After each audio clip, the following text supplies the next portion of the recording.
জ্বালানি তেল বাজারের স্বচ্ছতা নিশ্চিত করতে দেশজুড়ে জোরদার করা হয়েছে তদারকি কার্যক্রম।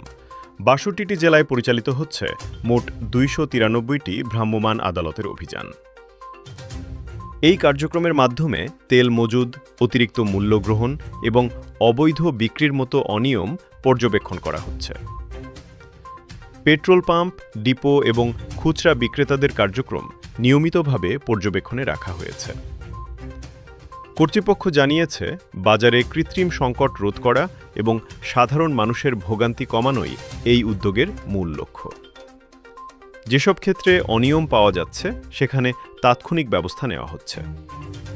বিশেষজ্ঞদের মতে, এ ধরনের তদারকি অব্যাহত থাকলে জ্বালানি বাজারে স্থিতিশীলতা ফিরে আসতে পারে। অভিযান চলমান রয়েছে এবং পরিস্থিতির উন্নতি কতটা হয় সেটাই এখন দেখার বিষয়।